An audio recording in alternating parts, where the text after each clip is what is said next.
வணக்கம்ங்க. இன்றைக்கி நம்ம மாடி தோட்டத்தில் எனக்கு ஒரு சந்தோஷம் கிடச்சிருக்கு. அது என்னங்கிறத சொல்கிறேன்.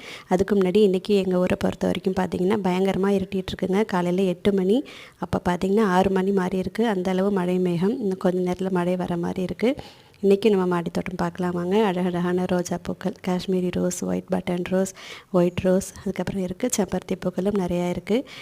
அறுவடை பண்ண காய்களும் இருக்குதுங்க. இன்றைக்கி கத்திரிக்காய், மொச்சக்காய், பச்சை மிளகாய் இதெல்லாம் பறிக்க போகிறேன். புதினா, கருவேப்பிலை இதெல்லாமே கூட இன்றைக்கி எடுத்துக்கலான் இருக்கேன். அதுக்கப்புறம் இன்றைக்கி பெரிய சந்தோஷம் ஒன்று கிடச்சிருக்கு அப்படின்னு சொன்னேன் இல்லைங்களா. அது என்ன அப்படின்னா, சமீபத்தில் இப்போ நான் செடிகள்லாம் வாங்கி வெயிலாக இருக்குதுன்னு சொல்லிவிட்டு பொறுமையாக நடவு பண்ணேன் இல்லைங்களா. அதில் வந்துட்டு முதல் பூ இன்றைக்கி பூத்துடுச்சுங்க. டபுள் டிலைட் ரோஸ் பாருங்கள், எவ்வளோ அழகாக இருக்குது பாருங்கள். இது என்ன கலர் காம்பினேஷன் பாருங்கங்க, அவ்வளோ அழகாக அட்ராக்டிவாக இருக்குது பாருங்கள். ஃபஸ்ட் டைம் முதல் பூ பூத்துருக்கு. எப்படி இருக்குது எங்கள் தோட்ட ரோஜாக்கள் எல்லாம் அப்படிங்கிறத சொல்லுங்கள். நன்றி, வணக்கம்ங்க.